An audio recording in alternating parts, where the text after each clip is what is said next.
welcome to our First Take fam for traveling. We appreciate you all. And it is officially prime time in daytime, one of the greatest of all time, Deion Sanders. We are so happy to have you. Thank you. Hold it. Hold it. Hold it. I have to admit, while I'm here in Houston, as happy as I am to see y'all, I am not satisfied. Not only is the crew in the house, but we got prime time, the greatest cornerback in the history of football. Give it up. Give it up. I don't want to hear it.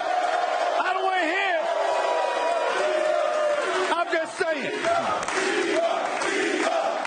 I'm just saying. Yeah. I'm just saying. It's going to be fun. Yes, it is. It's going to be fun. We got some other great guys coming up. Dan Marino, might have heard of him. Brandon Marshall. Terry Crews will stop by. So we have a ton coming up.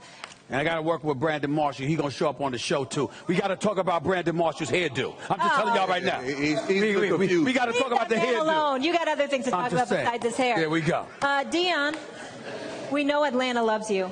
And I love Atlanta. Are you going to give him that much love that you're going to roll with the Falcons? I'm not going to say that. Just because my name is up in the rafters, just because it's known as my house, just because all those things are true, that does not necessitate the fact that I may ride with Atlanta. If I ride with Atlanta, it's going to be because what they produce on the field. Okay. Yeah. And what do they produce? Tell us. What they produce. First of all, you got probably the MVP of the league, a player that has ascended himself into the likes of a Tom Brady and an Aaron Rodgers. You got probably, arguably, the best receiver in the league in Julio Jones, that you're going to have to deal with it with one or two persons. You got most likely the best pass rusher in the league coming off the edge as well in Victor Beasley. Should I continue? Yeah, I got to interrupt. I heard probably. I heard likely, I heard possibly. I did not hear definitively. And what I'm wondering about when it comes to you, Primetime, is this. I hear all of these different things coming out of your mouth. True. At the same time, let me throw in another word. I sense a little trepidation on the part of the Atlanta Falcons. First of all, I didn't bring my encyclopedia to define what trepidation is. But I like Atlanta in a plethora of ways. But yet and still, I've never picked against Tom Brady. But Stephen A. is right. Like, when you were playing, no one would say, Deion Sanders, arguably the best corner in the game. They did. They tried that for but they lost that argument if they tried to argue against it, right? Yes. So is Julio Jones the best receiver in the game? No, I'm not going to say that. I'm not going to say that because there's a guy in Pittsburgh named Antonio Brown who is so special. Julio gives you so much, but Antonio is going to give you 16 games every year. And then he gives you fourth down just in case you need that as well. So when I'm talking about receivers, you talk about a guy who can line up anywhere. Julio can do that. You talk about a guy who can score from anywhere. Julio can also do that. But when you talk about a guy that's going to definitively give you 16 games without injury, that's Antonio Brown. Primetime, when I look at this Atlanta Falcons team, here's where I'm a bit troubled. I see weapons everywhere. I see Matt Ryan. I see Julio Jones. Mohamed Sanu, big pickup from Cincinnati. Taylor Gabriel can ball. Yes. I'm looking at the combination out of the backfield in terms of Freeman and Tevin Coleman. Pass catches out of the backfield, I think makes them lethal. Everybody's been talking about their offense, yet somehow, some way they were 11-5. I remember watching them get stomped in Philadelphia by the Eagles. I'm wondering about this team defensively. I just have a hard time literally grasping how potent this team is collectively. You're so intelligent, my friend. I do know that. I do know that. That's why the probably was associated with my former statements, because of the defensive side of the ball. I love what they're doing offensively. I think really the game plan is going to be to keep the ball out of Tom Brady's hand, because your defense will be exposed, a la Dallas Cowboys, if you turn the ball over expeditiously. You can't just go down and score and give Tom Brady the ball. He's going to put up some points because they have that kind of propensity offensively to do that with the New England Patriots. So nowadays, with these 5 receiver sets that guys are running, and it's more important than ever to be able to beat your man as a receiver. And not guys like you because there was only one you, but here and there you actually have cover corners. No, it ain't no such thing as no cover corner. Well, you were a cover corner. No, I wasn't no cover corner. I was a corner. It's no such thing as a cover corner. You a cover corner's guys. job is to cover. That's just like saying a passing quarterback. That's his job to pass. A cover, ain't no such thing as. And I hate that. The reason I hate that because that distinguishes us as we don't want to contact or we don't want to tackle. No, our job is to cover. That's what we do. But nowadays it's harder than ever with these very athletic receivers and the fact that there's so many of them that are being, in these sets that they're running. Do the Falcons have it in the secondary? And Tom Brady can, everyone's talking about the Falcons offense. Tom Brady spreads it around and has a bunch of good receivers. I know this is a wonderful game, maybe the largest game in our country, but the Falcons just stumble up and get here. They got here for a reason, not just for a season. These guys can play the game. They proved that they can play the game week in and week out. Yes, we're going to alarm the offense because they're the most prolific offense in the NFL this year, but defensively, they've been balling as well. No, they're not a shutdown defense by any means. They're not a shutdown defense, but let me get back to what you just said. They didn't just stumble to get here. Some would say, damn it, they might have tripped. Here's why. Here's why. Seattle Seahawks. Problems with their running game. Problems with their offensive line. That ain't our fault. I'm getting there. I'm getting there. Not only that, friction within the locker room. They didn't seem to be as together as they were in the past. In the case of the Green Bay Packers, an abundance of injuries. Aaron Rodgers devoid of the weapons he was accustomed to having. Even though Jordy Nelson was out there, he wasn't 100%. Devontae Adams got hurt. You got your relying on dudes by the name of Geronimo Allison, for crying out loud. I didn't know the man's name until a month ago. So I guess what I'm saying to you is when you're in Atlanta, you ain't giving back the NFL championship game. I'm insulted. But I'm insulted. Why? I'm heavily in. I'm listening. You insulted me, and you're playing with my intelligence right now because you want to dismiss the toil, the rigor, the work that the Atlanta Falcons put in to get to where they are. First of all, I've watched this show. I watch it every day. Matter of fact, if I don't catch it, I TiVo it. That's how much I got love for you. Now and then you text me to complain on every. You're swinging Aaron Rodgers' pom-poms. You're his cheerleaders. Now you. They both are. Yeah. Because he's the best? Now he's not the best. Yes. Now you're going to this Tom Brady is the best. Now you're going to dismiss the fact that Atlanta is who they are. Dallas Cowboys this, Dallas Cowboys that, and Aaron Rodgers beat the brakes off the Dallas Cowboys. He didn't beat the brakes off of Aaron Rodgers. I didn't praise Dallas. I know that one. Right. But I'm talking to your team. Yeah. This is a team. I understand. First. Not when it comes to the Cowboys. Not when it comes to the Cowboys. Then Aaron Rodgers does what he did against the Cowboys, and you talking about Atlanta Falcons dismantle that, and you're going to minimize that. You're talking about Seattle. I know Seattle has a myriad of problems, but that wasn't our fault when you come into my house like you were going to really do something with Russell. You just used the word R? Yeah. I thought you said R. I'm in the rafters, baby. So I said ours. A lot of people associate themselves with teams, and they don't have that ability to hang in the rafters. Every time I go to Atlanta, I can't even watch the game because I'm looking up at me. I got it. And if you would have kept playing baseball, they'd have you with the Braves, too.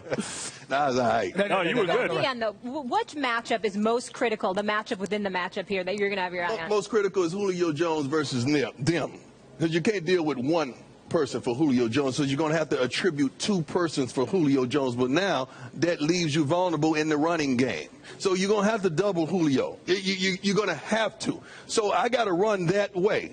And Julio, they're not going to sit Julio out there like they did Antonio Brown and just leave him out there idle and not motion him and put him in situations for him to be successful. Their offensive strategy and philosophy is way more advanced. Well, guess what? So you thought I insulted you. Now you insulting me because, excuse me, your jersey is hanging in the rafters in Atlanta. Why? Because of what you did on defense. But you come on this show and all you've been talking about is Atlanta's offense. I'm sorry. Can we have a conversation about Atlanta's secondary? That young secondary going up against the great Tom Brady? Any explanation, sir?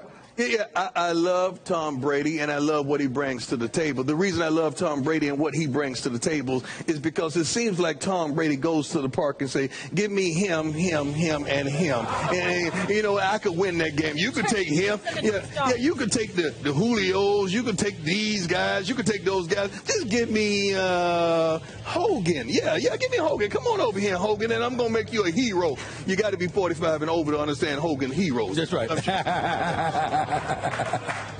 That's how bad Tom Brady is. But on the defensive side, Atlanta's task is not that difficult. It's really not. You could bump and run these guys. You could deal with these guys. The main guy they got to concern themselves with is the guy who I love, the guy that I'm telling you is a bona fide star, and everybody overlooks him, maybe because of his ethnicity, and that's Julian Edelman. Well, we're going to get into that a little bit later. I hope so. I hope so. You ain't leaving without talking about that subject. We will definitely touch on that. But I'm still shocked at what you're saying, because I'm thinking about the greatness of Tom Brady, which, which you have obviously validated.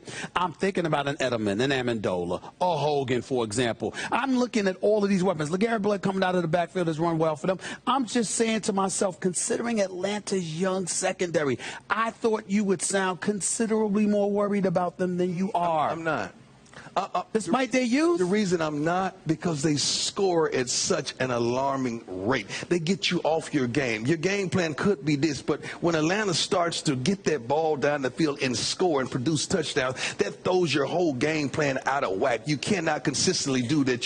What you propose to do because of the capability of Atlanta scoring. We've seen high-powered offense fail to show up in the Super Bowl. A matter of fact, one of them was the New England Patriots, the year that Tom Brady threw 50 touchdowns, and Randy Moss was catching about 23 or 24 of them. We've seen high-powered offenses. You haven't seen a high-powered offense with a running game and a passing game that's very complementary of another. You haven't seen a high-powered offense with the quarterback that's probably the MVP, with a receiver that's arguably the... Well, then why did they lose 5 games? Then why did they lose 5 games? They lost 5 games because they lost 5 games. We don't worry about yesterday. We deal with today. Now, speaking of the running game... Speaking of the running game, isn't that what Belichick's... Because who said you got to pick your poison with this team, right? They can throw it. They get Devontae Freeman. I think Belichick's going to try to load up the back, load up the outside, and dare them to run, because what else can you do? And they got a good run defense, but that leaves Coleman and Freeman in a good position, doesn't it? Yeah, and they're going to do that. And they're going to run the ball, and they're going to be successful running the football against the New England Patriots. And just when you think they're going to run it, here comes Julio. Now, you got to understand, Gabriel, these unsung guys are going to be the guys who comprise this Super Bowl victory for the Atlanta Falcons. That's where we going. That's what I'm feeling right now. That's what I'm feeling right now. That's what I'm feeling right now. I don't know about Friday or Sunday, but I know about right now, this is what I feel. And if they lose, is it still me and us and we? I got to go down with the ship. I got to go down with the ship. I got to go down with the ship because... Against Bill Belichick. I've never picked against Brady in a major game, but this could be the first. I want to go back to one of the things you mentioned earlier. It's a bone of contention on the show is obviously who's the best quarterback, Aaron Rodgers or Tom Brady. Can you tell them why, please? Because Tom Brady does more with less than anyone. You act like Bill Belichick isn't a great GM. No, Bill Belichick is really good. He hadn't played a game yet last time I checked. But he's choosing the talent. He's choosing the personnel. There's a whole lot of folks choosing talent amongst the NFL, and none of them have the capabilities and the understanding in the resume that Tom Brady has. Ask any NFL football player. See, you asking other guys. You asking people that really ain't on the field, ain't touching the field. Ask any NFL football player about the man named Tom Brady. Now you know. You and I roll. Yes. My man. It's interesting that you say this because, you know, back in the day, you know, I recall a time when there was this dude, Prime Time, in Atlanta. He was a bad somebody. Yes, he was. Now, we knew good and damn well the team wasn't going anywhere. Right. We knew the team wasn't going nowhere, but you still watched because of Prime Time. And what you were able to say was, damn, this dude is on another level. Imagine what he would do. So he decides to go to San Francisco after the Dallas Cowboys repeat. All of a sudden, San Francisco knocks them off once they acquired him. Then he departs San Francisco and goes to Dallas. And what does Dallas do? They come and they win. Okay? So this one dude made that kind of what was bad. Right now, check this out. But before, he was a bad boy. He was a bad boy. But check it out. But check it out. Before he won the title, we were able to look at him and say, this dude is on another level, despite the resume. I'm looking at an Aaron Rodgers, and this is my proclamation. As a talent, not resume, not credentials, because he only got 1 ring, Tom Brady's got 4. As a talent, I consider him the greatest talent we have ever seen at the quarterback position. Tell me I'm lying. You're lying. How? Let me tell you why. We got Dan Marino coming later. Maybe you mean Dan Marino. No, it ain't Dan Marino either, and I love him, but it ain't him. First of all, Dan Marino, Troy Aikman, John Elway, you talking about my era, man. Joe Montana, Steve Young, you talk Jim Kelly, you talking about my era. These guys were simply unbelievable. But let me tell you about that era. Who did Troy Aikman have? He had Michael Irvin, he had Emmitt Smith, he had you. Okay. Who did Dan Marino have? Mark Super Duper Mark Clayton. Chuck Muncie at one time. Montana. Jerry Rice, Taylor. Steve Young. Same. Let's go to Jim Kelly. Okay. Andre Reed, Thurman Thomas. What about Tom Brady? Arrest my Who was that? Randy Moss, Rob They didn't win a Gronkowski, Super Bowl, him and Randy Moss. Julian Edelman, according to And when you gave him Randy, Julian Edelman, and according when you to you, gave him Randy Moss, what did he do? lost in the Super Bowl to Eli Manning and the Giants defense. And he broke every record known to quarterback that particular year that you gave him Randy Moss. Prime time, what did Aaron Rodgers have? Jordy Nelson, Randall Cobb, I respect them, but damn it, they ain't on the level that you mentioned the other guys. True. All right then, so what did Aaron Rodgers have? I mean, Richard Rodgers sounding like a damn burger, a cheeseburger or something. Eddie Lacy, who's overweight. First of all, he has a coach that has been with him for the duration as well. As Brady has. And Brady got a better coach. Like Mike That's what I'm McCarthy. saying. You guys act like Aaron Rodgers hadn't had the same situation. No, he hasn't. Yes, he has. If you gave Bill Belichick Aaron Rodgers would have the same 4 Super Bowls that Tom Brady had. Maybe more. If I had hair, I would look 10 years younger. We can't talk about if. Tom Brady does more with less. And if you subpoena all the NFL players right now and put them on the witness stand and ask them if the last drive going down the field, you're down by 4, so the field goal don't matter. Who do you want? Aaron Rodgers easily, not even close, Deion. Not even close. I'm not talking about a fan. Fans, let me tell you something about y'all, all right? My mama told me a long time ago, a fan only blows when you hot, okay? All right, so check yourself.